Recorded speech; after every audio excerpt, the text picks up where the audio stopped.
Assalamualaikum warahmatullahi wabarakatuh. Alhamdulillahilladzi ja'ala al-Indonesia dawlatan mustaqillah wa bisattatin anwa'in mukhtalifah wa bisabang ila mawruqi wilayah wa bi pancasila silsilah wa bi kerawang khas gayu tadammunil mau'idah. Allahumma salli ala sayyidina Muhammad wa ala alihi wa sahbihi ajma'in. Ashhadu an la ilaha illallah wa ashhadu anna Muhammadan abduhu wa rasuluh la nabiyya ba'dah. Amma ba'du. Ta'zim wal ikraman kami kepada Abu selaku pimpinan Dayah Darul Munawwarah, dan yang kami hormati kepada Abia selaku Rais Am Dayah Darul Munawwarah, dan yang kami hormati kepada Abati, Walid, Ubayu, Khali dan seluruh keluarga besar Abu yang dirahmati oleh Allah Subhanahu wa taala. Dan yang kami hormati kepada guru-guru yang masih berkecimpung di Dayah Darul Munawwarah yang tercinta ini, dan yang kami hormati kepada Dewan Hakim yang arif lagi bijaksana, dan yang kami bangga-banggakan kepada hadirin yang dimuliakan oleh Allah Subhanahu wa taala. Hadirin yang dimuliakan oleh Allah Subhanahu wa taala, pada kesempatan kali ini kami ingin mengupas dan memaparkan sebuah syarahan singkat yang bertema membentuk generasi muda yang berkarakter. Pemuda adalah generasi harapan bangsa dan agama. Masa depan akan ditentukan dengan kesiapan pemuda hari ini.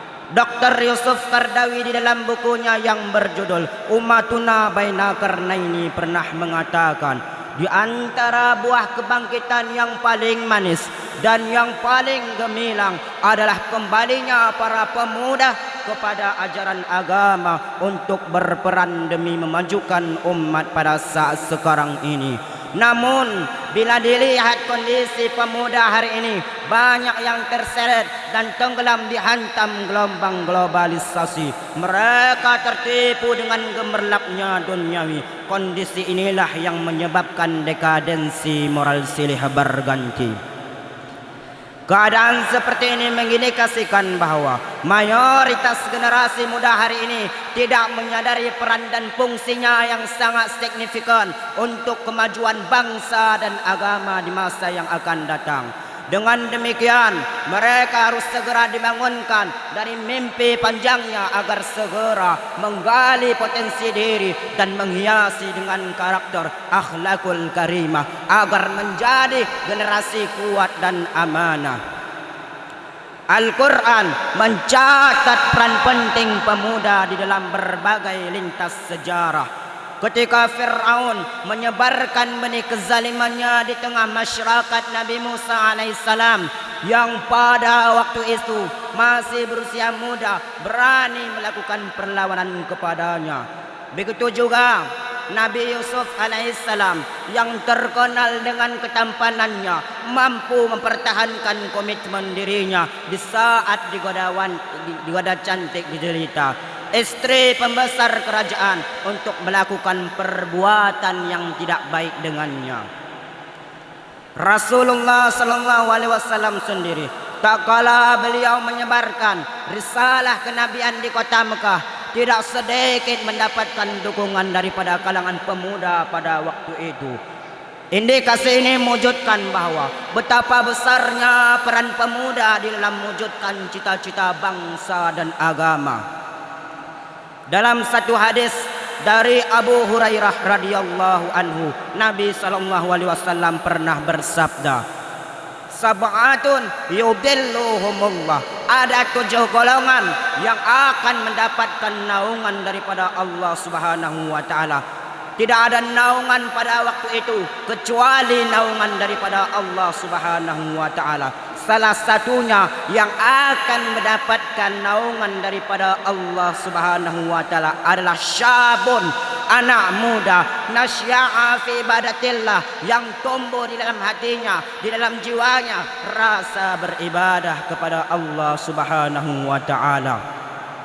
Di saat anak muda sibuk dengan geng motornya, sibuk dengan pergaulan bebasnya, sibuk dengan boncengannya, ada sekelompok anak muda yang berhijrah di jalan Allah Subhanahu wa taala. Memang hadirin, masa muda merupakan masa yang paling sulit untuk dirasakan. Masa yang penuh godaan dan rintangan, keinginan yang selalu datang untuk bisa boncengan, bisa mabuk-mabukan, pasti akan datang untuk menghantui pikiran dalam setiap keadaan.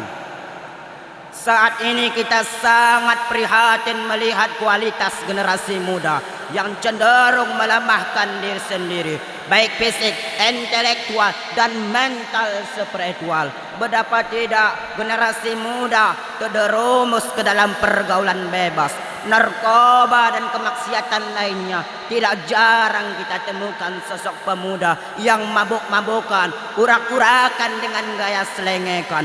Pekerjaannya hanya nongkrong di pinggiran jalan, hidup tanpa arah dan tujuan. Yang penting perut kenyang dan juga bisa makan.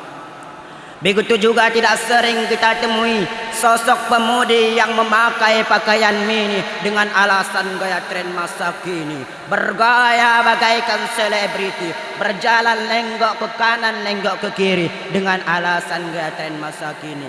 Dia pikir cantik seperti bidadari, padahal mirip wanita yang sedang frustasi. Allah Subhanahu wa taala pernah berfirman dalam surat Al-Maidah ayat 90 yang berbunyi, Bismillahirrahmanirrahim.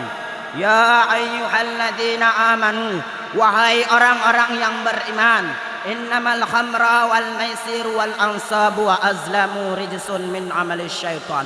Bahwa sungguhnya minuman keras, berjudi, berkorban untuk berhala, dan mengundi nasib dengan anak panah, itu adalah perbuatan yang keji, sama dengan perbuatan syaitan. Fajtanibuhu la'allakum tuflihun. Maka jauhilah perbuatan itu agar kamu beruntung. Oleh sebab karena itu hadirin, marilah kita tanamkan ke dalam jiwa, raga, dan diri kita untuk menjauhi yang namanya narkoba. Dikarenakan pepatah Inggris pernah mengatakan, yang today is leader tomorrow. Pemuda sekarang adalah pemimpin di masa yang akan datang. Lalu bagaimanakah nasib bangsa dan agama kita 10 tahun, 20 tahun yang akan datang? Dikarenakan itu adalah pesan orang tua sangat dibutuhkan untuk menjaga dan mengawasi anak-anaknya. Dewan Hakim yang arif lagi bijaksana, hadirin sidang jamaah pendengar yang dirahmati oleh Allah Subhanahu wa taala. Kesimpulan yang dapat kita ambil dari pidato singkat ini adalah, marilah kita mempersiapkan diri, bekal kekuatan baik fisik, intelektual, dan juga implementasi amal. Hal ini dapat dilakukan manakala kita gigih dalam berjuang, giat dalam belajar, tekun dalam beribadah, dan maksimal menunggu masa depan yang cerah dan gemilang. Selanjutnya kita perlu meningkatkan semangat dan keyakinan kita untuk menjauhi yang namanya narkoba. Bukan hanya dengan kata-kata, tetapi perlu usaha untuk membuktikannya. InsyaAllah akan terwujud generasi muda yang berkarakter kuat dan juga amanah untuk dapat membuat bangsa Indonesia ke depan menjadi maju dan menjadi baldatun tayyibun wa rabbun ghafurun. Amin. Hanya inilah yang dapat kami sampaikan dari pidato singkat ini. Mungkin ada yang salah, itu datangnya daripada kami sendiri. Mungkin ada yang betul, itu datangnya daripada Allah Subhanahu wa taala. Cukup sekian dari pidato singkat kami. Saya akhiri dengan sebuah pantun. Presiden boleh berbahagia dengan pangkatnya, Amerika boleh berbahagia dengan kecanggihannya, Profesor boleh berbahagia dengan kepala botaknya, tetapi kita selaku umat Rasulullah sallallahu alaihi wasallam harus berbahagia dengan jawab salamnya. Assalamualaikum warahmatullahi wabarakatuh. Waalaikumsalam warahmatullahi wabarakatuh.